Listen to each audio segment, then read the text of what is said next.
Hello, everybody, and welcome back to Almost Gameday, the second season of Almost Gameday. As always, I'm your host, Sean Green. It's so good to be back. We had a pretty long break, about more than a month, without posting any shows on HTFN, so it's glad to be back. And to be honest, it's almost like the perfect time to be back. We've got AFC Championship, NFC Championship in a couple days. So I'm so excited to take you on this journey again through the spring. It should be really fun. And we've got a couple announcements at the end of this episode, so stay tuned for that. But let's get started. Let's jump right into it with the first game that's going to take place on Sunday.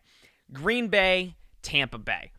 These two teams, let me tell you, they've gone through a journey this season.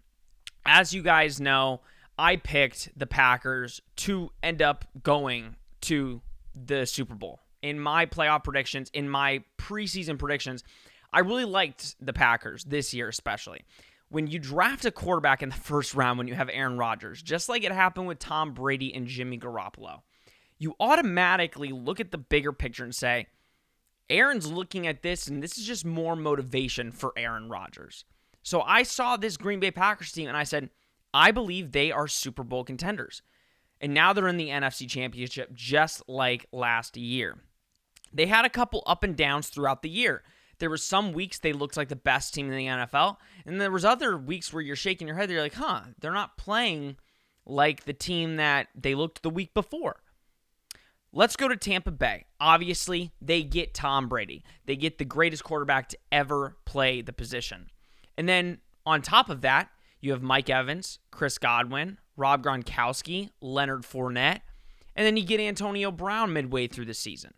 So everybody's looking at this team with a much improved defense and says, wow, this is a Super Bowl contender right off the bat. But just like in the NBA, when you create a super team with a bunch of star players, they need to figure out how to mesh. They need to figure out how to work. Originally, in the preseason, I said, listen, I don't know if Tampa Bay is going to make it past that hump. I thought New Orleans was the better team, and obviously during the regular season, they were. And I even said, if New Orleans can finally break that streak in the playoffs, they'll have no problem beating the Buccaneers. Obviously, the Bucs went to the wild card. They played the Washington football team, which most people had them winning that game. Then they play the Saints, and everybody talks all week, it's hard to beat a team 3 times. But the Saints were the better team.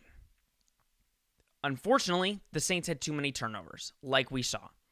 So the Tampa Bay Bucs made it here. By the grace of their defense against the New Orleans Saints, the Tampa Bay Bucs are in the NFC Championship. Here's how these teams need to look at these games, all right, and how us fans can really look at it and say, who's going to come out on top? Aaron Rodgers last year played San Francisco 49ers. Granted, that defense was incredible. You had pass rushers galore on the front 7. But can Aaron Rodgers overcome last year's loss? It seems like, again, Aaron's only won 1 Super Bowl. And when I look at, quarterbacks, there's a reason Tom Brady's the GOAT. It's because you win enough games in the regular season to put yourself in a great position for a Super Bowl. And then when you get to the playoffs, you make the most of it. So looking at Aaron Rodgers, he's had a phenomenal year. He is the MVP, hands down, no questions asked. But can he overcome? Remember, Green Bay lost to Tampa Bay earlier this year. So can Aaron Rodgers overcome this team that he's already played? We will find out. Now, a big question that a lot of people were talking about right after the divisional game between the Bucs and the Saints was, can Brady overcome the cold? He's been out of Boston for about half a year to a year. He hasn't played in cold weather.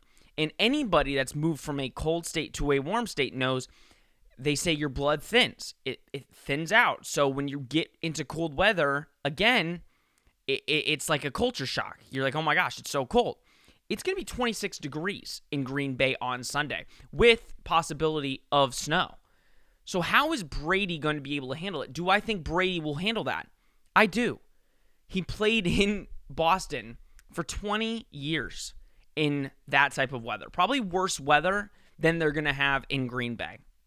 So For Bucs fans that might be nervous because, again, it is a different type of game that you're going to be playing. You usually don't play in these type of games, especially in cold weather during this time. I would not stress about Tom performing. Tom is going to play like Tom always does, and he's going to put the Bucs in the best position to win. And then one thing I also want to talk about is the Brady coach comments by Bruce Arians. He said, I let Brady coach. In New England, they didn't allow him to coach. This is going to end up biting Bruce Arians. You are the head coach of the football team. Basically, you saying that Tom's doing all the coaching and you just sit and watch him sometimes, that's absurd. What that means is, why do the Tampa Bay Bucs need to be paying you when their quarterback is calling all of the plays and doing all of the coaching? So those comments are going to end up biting Bruce Arians. And I think if things aren't going well at the start of this game on Sunday, you're going to see a little bit of tension. Brady's going to want to win this game. Bruce wants to get back to a Super Bowl. But I just don't think, and I think a lot of people have seen it, this pairing just does not work as well as people assumed. It just doesn't. If you're letting Tom do all the coaching, then what are you doing? You're the head coach. I don't like the comments. And Bruce, again, New England won 6 Super Bowls. I don't think you're in any place to be saying, oh, New England didn't let Brady coach. Well, no. Brady's not a coach. He's a player. And Brady, if he doesn't like a play, he calls out of it, just like he does in Tampa. But you talking down on New England is just not a good look for you, especially right before an NFC Championship game. So we'll see how that plays out. I don't know. I don't have a good feel in this game. I think both teams are very good, and they know each other very well. I do see Green Bay taking this one, but I wouldn't be shocked. Tom knows this position very well. He's lost very few AFC championships. Now he's in the NFC. So it should be an exciting game on Sunday. Now, let's move to the next game. Kansas City Chiefs versus the Buffalo Bills. And of course, question on everybody's mind, is Patrick Mahomes going to play? That's the game right there. And I think everybody's aware that that's the game. If Patrick Mahomes plays after concussion, number one, you have to realize, okay, how is he going to play after a concussion? We all look at that and say, how would you feel after a concussion? It's very interesting. Unless Patrick Mahomes is Superman, right?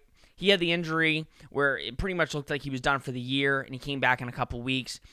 If Patrick Mahomes can come back from a concussion, which usually takes players about 2 to 3 weeks to get over those symptoms, number one, is the NFL doing everything they can to protect players? Or is this, again, we're trying to rush Patrick Mahomes back because he's got a championship game to play for? We don't care about the concussion. So I'm going to find that interesting if he does play. I'm assuming he's going to play, but also it's very odd they would make him play after only 6 days after having a concussion. So, obviously, the Chiefs handled the Browns. The Browns had opportunities. They had opportunities to win that game. The Browns are going to be good. Don't get me wrong. The Chiefs, we're going to blow them out really early. It just looked like the Chiefs were the better team. Once Patrick Mahomes got knocked out of the game, the Browns started coming back and making strides. They just couldn't get back in that game. They couldn't finish the drive at the end, whereas the Chiefs took the gamble, and it worked for them.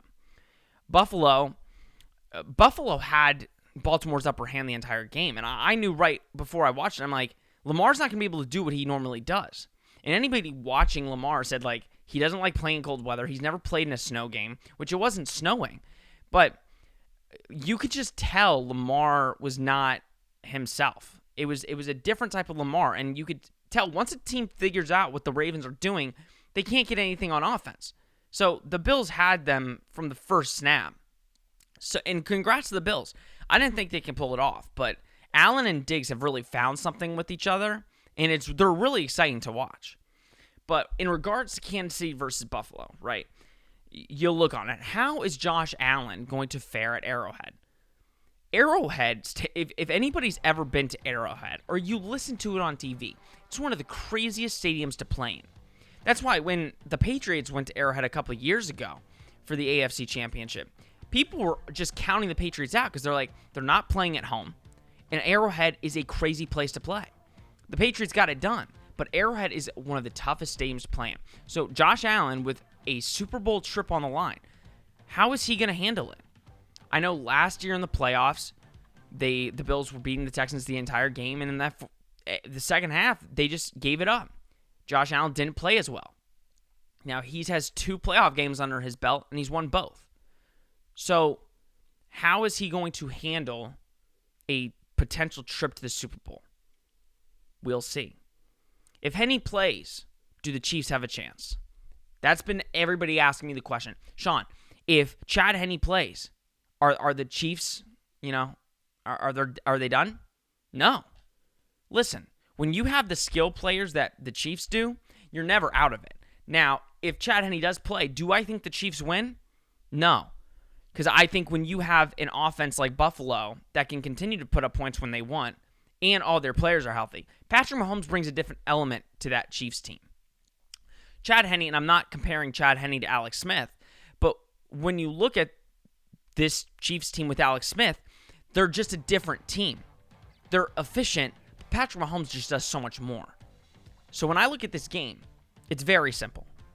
And it doesn't take rocket science. If Patrick Mahomes plays, Chiefs win. If Patrick Mahomes doesn't play, Chiefs lose. That's it. That's the ball game right there. And then you make your determination based on the start of the game.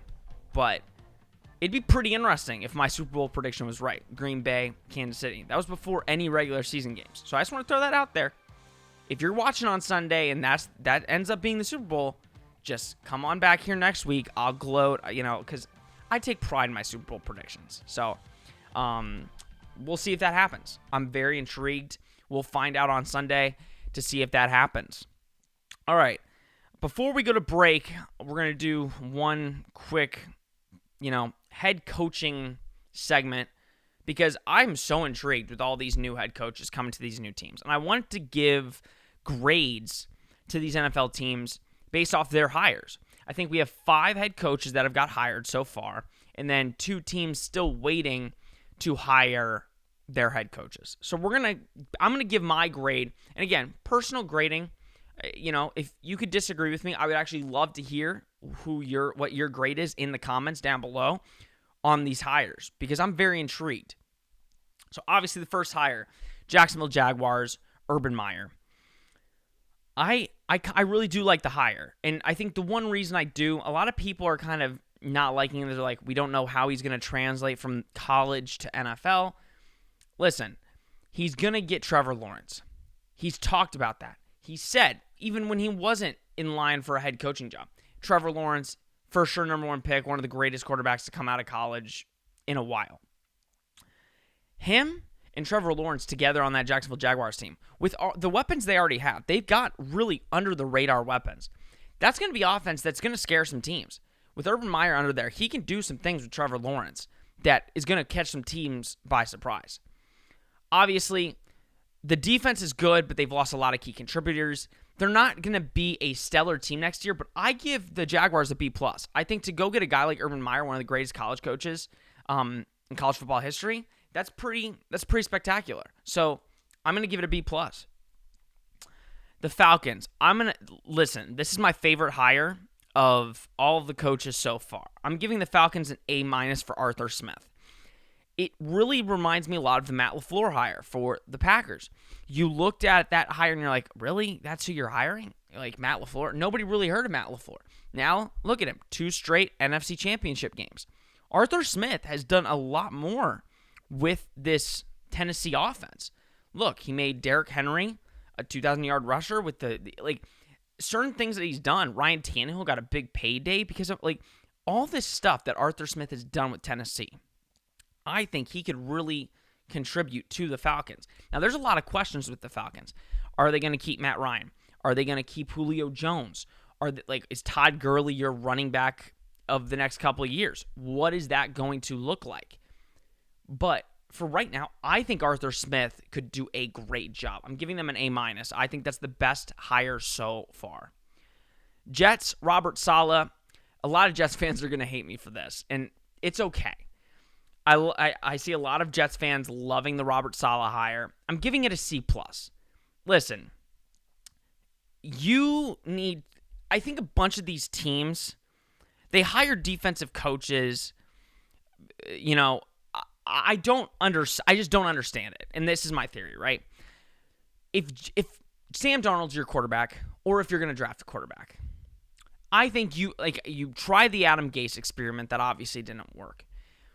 I still think you need some form of an offensive coach to coach whatever quarterback you have. If it's Sam Darnold, if it's Justin Fields, if it's Deshaun Watson, whoever it is, you need an offensive-minded coach.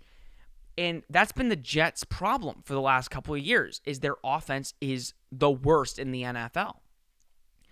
Robert Saleh is a great hire. He's a good coach. I think it's going to be similar to how Todd Bowles did with the Jets. It's almost like a complete match there. I would have much rather had Robert Saleh with the Lions than with the Jets. I think Robert Saleh could do a lot more with what the Lions have than what the Jets have. So I think it's an uphill battle for the Jets. We will see how it goes, but I'm giving them a C+. Chargers, Brandon Staley, great defensive coach. He did exceptional with the Rams this year. Rams had the best defense in the NFL. I'm giving it a B-. Again, when I see a young quarterback like Justin Herbert, I think you need an offensive-minded coach. Now, granted, I think it's a good hire. I don't think this is going to derail Justin Herbert's development. I think Chargers actually can be really good with this hire. I like Brandon Staley, but I'm giving it a B-. I just think there were some other coaches out there that could have done maybe more in this spot. So I'm giving it a B-. The Lions, they're my least favorite hire. Dan Campbell, coming from the Saints. I think many football fans know he was the interim coach for the Dolphins in 2015. He went 5-7, and for that 2015 team, they were abysmal. They were a terrible team. So it's pretty impressive that he went 5-7. I'm giving them a C-, though. Again, I think they should have fought for Robert Saleh. I don't know how much they fought. And then again, there was other coaches on the market that I just liked better. Dan Campbell isn't a bad hire, but let's see what happens with Matt Stafford. There's so many rumors, and we'll get into it as the next couple of weeks when free agency starts to come up and the draft, but it looks like Matt Stafford has played his last games as a Lion potentially, and I don't know how good that offense is going to be with whoever you bring in. So I'm giving them a C-.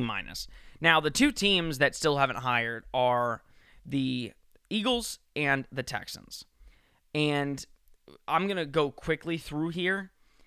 For the Eagles fans are furious. They're so mad because it looks like Josh McDaniels is going to be the next coach of the Philadelphia Eagles. And I don't understand it. I think I like Josh McDaniels. I think he is a good coach, but there are so many questions with that Eagles team that whatever coach gets brought in is going to have an uphill battle. So we'll find out soon who gets that Eagles job. The Texans, many have reported it is the worst job in the NFL right now. Every NFL executive is saying the same thing. Deshaun Watson most likely getting traded. He doesn't want to be there anymore. And I think the only option you have, which it's kind of weird that this is the only option, Eric Bieniemy needs to get hired. You need to hire him. He is the best offensive coach out on this board right now, and he's going to be getting the worst situation. You can actually see what he can do as a head coach. You need a quarterback. And if Deshaun Watson's not there, Eric Bieniemy's going to have an uphill battle. But I need to see the Texans hire Eric Bieniemy. I'm hoping. If they don't hire Eric Bieniemy, there's going to be some serious questions in the NFL about the hiring of black coaches and black assistants and what's the problem? Why is it because Eric Bieniemy isn't doing good in interviews? There's been a lot of reports that he doesn't do well in interviews, but the coaching should speak for itself. So we'll see how that gets handled around the Texans and with the Eagles as well. We'll see in the next coming weeks how that works out. All right. We're going to take a quick break. When we come back, my final thoughts, we're going to talk about the Nets and what my thoughts are on that Harden hire or that Harden trade, and will it work? It's been almost game day. Come on back.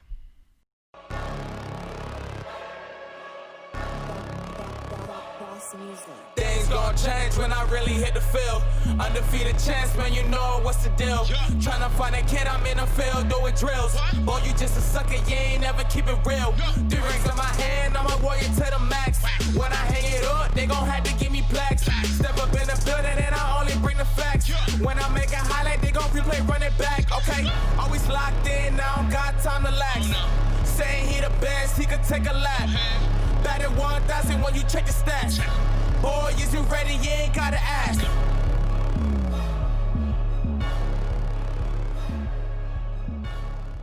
Welcome back to Almost Game Day. Before I left, I really wanted to talk about this Harden to the Nets trade. It happened last week, and it's been the talk of the NBA. Basically shifted the landscape of the NBA and what it looks like.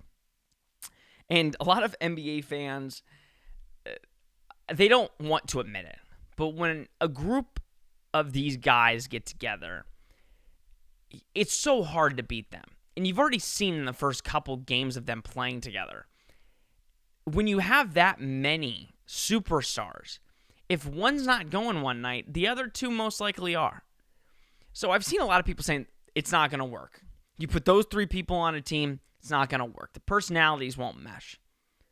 No, I don't think the personalities are going to work very well either. I think it's going to be an uphill battle to get these guys' heads in the right place. But they could be fighting, and nobody will know, and they will still go out and beat any team in the NBA right now.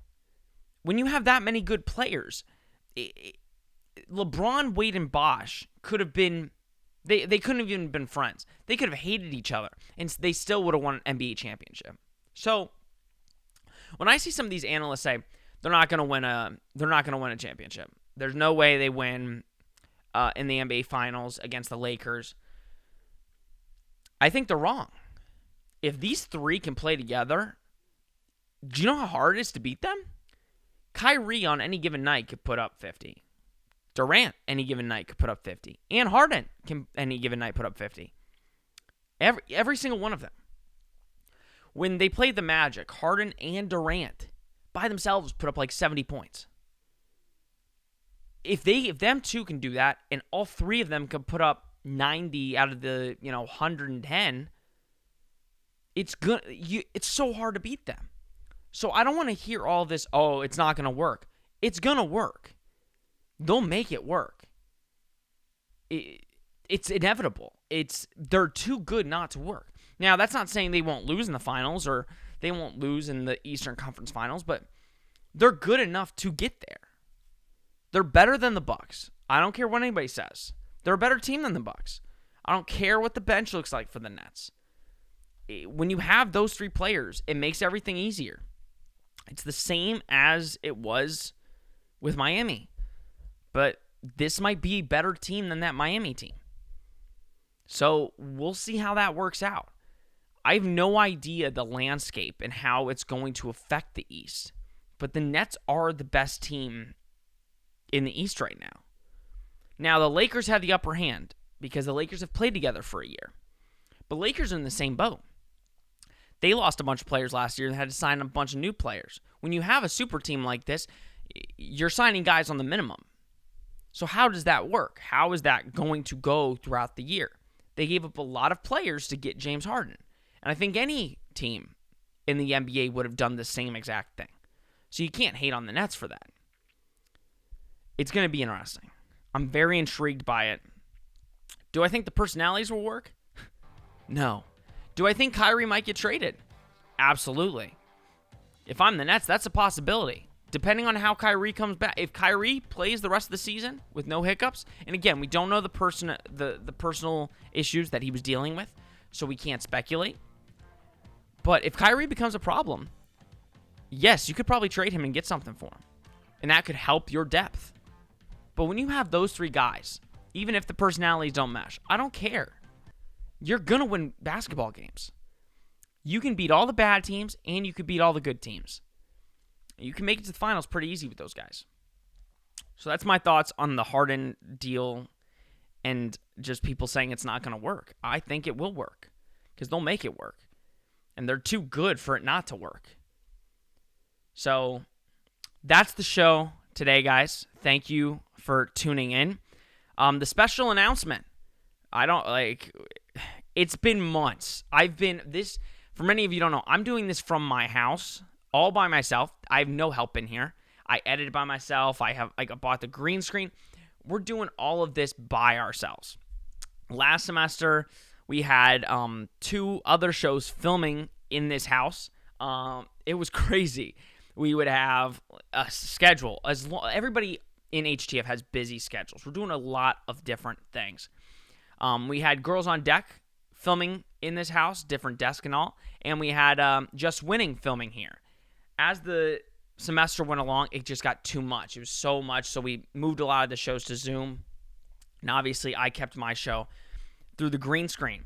But luckily, number one, thank you to the UCF students for staying safe and staying healthy and wearing a mask when it's needed, and to thank all the HTF people that have really stayed vigilant and have not done anything stupid to get another fellow HTFN member sick.